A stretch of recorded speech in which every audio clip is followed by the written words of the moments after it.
ಮಕ್ಕಳೇ, ಇವತ್ತಿನ question y equals to tan inverse of y equals to e raise to tan inverse x whole cube then dy by d x ಅಂತ ಕೇಳಿದ್ದಾರೆ.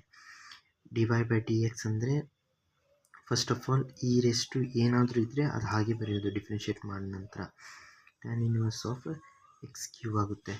ಅದ ನಂತರ ಇದರ differentiation multiply ಇದರ differentiation ಹೋಗಬೇಕು. ಇದರ differentiation tan inverse of X raise to whole cube differentiation ಏನಾಗುತ್ತೆ, ಈ ಟೋಟಲ್ನ ಎಕ್ಸ್ ಅಂತ ಹೇಳಿ ಅಸ್ಯೂಮ್ ಮಾಡಿದರೆ ಎಕ್ಸ್ ಕ್ಯೂಬ್ ಆಗುತ್ತೆ.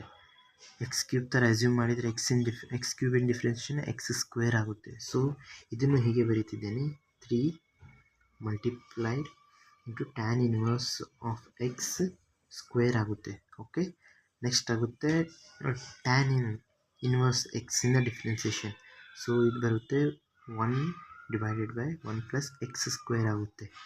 ಅದರ ನಂತರ ಎಕ್ಸಿನ ಡಿಫ್ರೆನ್ಸಿಯೇಷನ್ 1 ಆಗುತ್ತೆ. ಮತ್ತು ಇವಾಗ d y by d x at x equals to 0 ಅಂತ ಹೇಳಿದ್ದಾರೆ. ಟ್ಯಾನ್ ಇನ್ವರ್ಸ್ 0ನೇ, ಯಾಕಂದರೆ ಈ ಟೋಟಲ್ 0 ಆದ ನಂತರ ಇದಾಗುತ್ತೆ ಟೋಟಲ್ 1 ಆಗುತ್ತೆ. ಯಾಕಂದರೆ e raise to 0 equals to 1 ಆಗುತ್ತೆ. ಈ 3 ಉಳಿಯುತ್ತೆ. ಟ್ಯಾನ್ ಇನ್ವರ್ಸ್ ಆಫ್ 0 ಮತ್ತು 0ನೇ equals to 1 divided by 1 plus ಇಲ್ಲಿ ಬರುತ್ತೆ 0 ಇಂಟು 1. ಸೊ ಲಾಸ್ಟಿಗೆ ಆಗುತ್ತೆ ಟೋಟಲಿ 0 ಆಗುತ್ತೆ. ಏಕೆಂದರೆ 0 ಇಂಟು ಸಮಥಿಂಗ್ 0 ಮತ್ತು ಇಲ್ಲಿ ಲಾಸ್ಟಿಗೆ ಇತ್ತಲ್ಲ ಇಲ್ಲಿ 1 ಬರುತ್ತೆ. ಇದು ನಾಟ್ ಡಿಫೈನ್ಡ್ ಆಗಲ್ಲ, ಇದು 1 ಆಗುತ್ತೆ. So it will be 0. D y by d x equals to 0 ಆಗುತ್ತೆ. Thanks for watching. ಲೈಕ್ ಮತ್ತು ಸಬ್ಸ್ಕ್ರೈಬ್ ಮಾಡಿ.